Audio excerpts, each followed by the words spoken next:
ام المومنین سیدہ عائشہ رضی اللہ تعالیٰ عنہ فرماتی ہیں ایک دن حضور کی بارگاہ میں حاضری تھی تو ہم نے عرض کیا حضور کیا احد کے دن سے سخت دن بھی زندگی میں کبھی گزرا ہے؟ صحابہ کی نظر میں اس دن سے سخت دن کبھی زندگی میں نہیں آیا، اس لیے کہ جب 70 صحابہ کی لاشیں پڑی تھیں، حضور کے چچا حضرت امیر حمزہ شہید کر دیے گئے، اور نہ صرف انہیں شہید کیا گیا، ان کا مسئلہ کیا گیا، اعضائے بدنیاں کاٹ دیے گئے، ناک کاٹ لی گئی، زبان کاٹ لی گئی، بدن چیر کے کلیجہ نکالا گیا، اور پھر ان اعضاء کا ہار پرویا گیا، اور ہندا نے گلے میں ڈال کے رقص کیا، آنکھوں میں نیزے چبھوئے گئے۔ تو یہ دردناک دن تھا۔ تو حضور کے سر انور پہ سفید رنگ کی پٹی بندھی تھی اور چشمان رحمت میں آنسو تھے، اور بار بار فرماتے تھے ما فعل امی، میرے چچا کی کہانی سناؤ۔ تو یہ دردناک دن تھا جو صحابہ نے اپنی آنکھوں سے دیکھا۔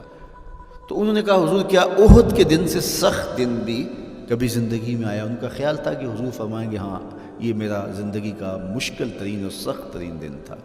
لیکن حضور نے فرمایا ہاں عائشہ،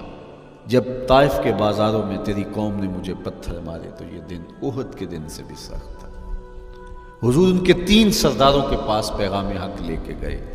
لیکن انہوں نے آگے سے جو رویہ اختیار کیا وہ اتنا اذیت ناک تھا۔ حضور نے فرمایا کہ ٹھیک ہے، میں تمہاری خیر خواہی کا جذبہ لے کے تمہارے تک پہنچا ہوں، تم نے میری دعوت کو قبول نہیں کیا، تمہاری مرضی، تمہارا مقصود، چلو اب یہ بات میرے اور تمہارے درمیان رہنی چاہیے، اس بات کو راز رہنا چاہیے، اہل مکہ تک یہ بات نہ پہنچے۔ انہوں نے کہا ہم کیوں راز رکھیں، بلکہ اوباشوں کے ہاتھ میں پتھر دے دیے، اور حضور جب واپس ہونے لگے تو وہ حضور کے پاؤں پہ سنگزنی کرتے، حضور اپنا ایک پاؤں اٹھاتے تو دوسرے پاؤں پہ مارتے، شدت درد اور احساس کرب سے حضور بیٹھ جاتے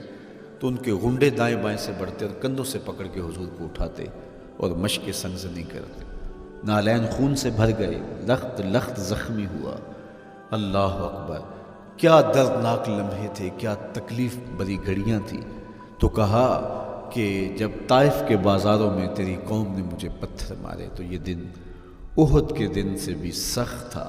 اچھا، جب حضور پر اس طرح آلام و مصائب ٹوٹ پڑے تو حضور کے ساتھ جو صحابہ تھے انہوں نے کہا حضور ان کے لیے بد دعا کر دیجئے، تو میرے حضور بولے میں رحمت بن کے آیا ہوں، میں رحمت بن کے آیا ہوں۔ اللہ اکبر، ان کا تقاضا پہم بڑا تو حضور کے ہاتھ اٹھ گئے، اور پھر حضور نے جو کہا سنیے، اللہم اہد قومی فإنہم لا یعقلون، اے اللہ میری قوم کو ہدایت دے دے، یہ مجھے جانتے نہیں، اگر جانتے تو ان کا میرے ساتھ یہ رویہ نہ ہوتا۔ تو پتھروں کے جواب میں دعائیں دینا پیغمبروں کا حوصلہ ہوتا ہے۔ اللہ اکبر۔